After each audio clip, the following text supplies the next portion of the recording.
ছি। 9 তারিখে পুলিশের অমানবিক আচরণকে জানাই ধিক্কার। সমাজ করার কারিগরদের প্রতি অমানবিক আচরণ মানছি না, মানব না।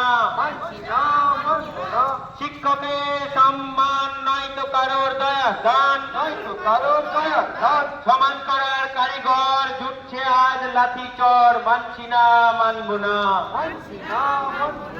সমাজ করার কারিগর জুটছে আজ লাঠি চর, মানছি না, মানব না। পুলিশ তোমায় জানাই ধিক্কার। সমাজ করার কারিগরদের প্রতি অমানবিক আচরণ মানছি না, মানব না। রাঙিনায় কালো মেঘ, মানছি না, মানব না। শিক্ষক সমাজকে লাঠি মারা হলো কেন? পুলিশ প্রশাসন জবাব দাও, জবাব চাই, জবাব দাও। আমরা ম্যাডামদের উদ্দেশ্যে বলছি, আপনারা র্যালিটা ঘুরিয়ে নিয়ে এসে এদিকটায় দাঁড়াবেন, বাঁদিকে আমাদের মাঝ বরাবর টোটোটা থাকবে। র্যালিটা একটুখানি ঘুরিয়ে নেবেন।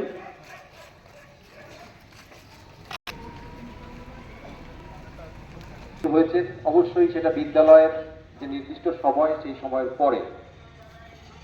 এখানে আজকে আমাদের স্বরূপনগরের প্রাথমিক স্কুলেরও অনেক শিক্ষক শিক্ষিকা রয়েছেন মাদ্রাসা বোর্ডের অনেক শিক্ষক শিক্ষিকা। তাদের সবাই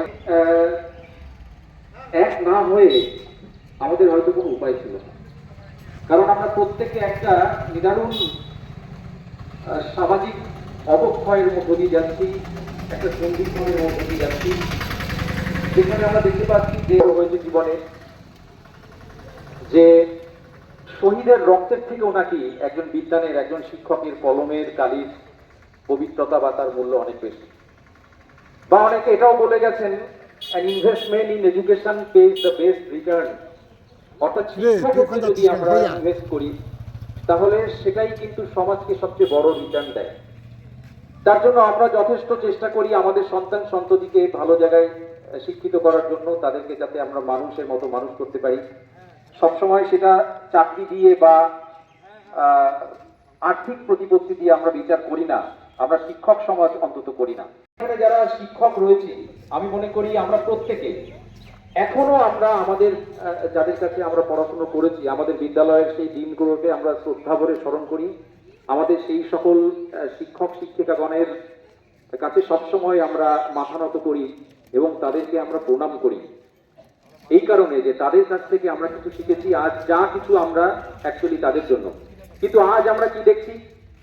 আজ আমরা দেখছি যে সামাজিকভাবে আমরা ভীষণভাবে সামাজিকভাবে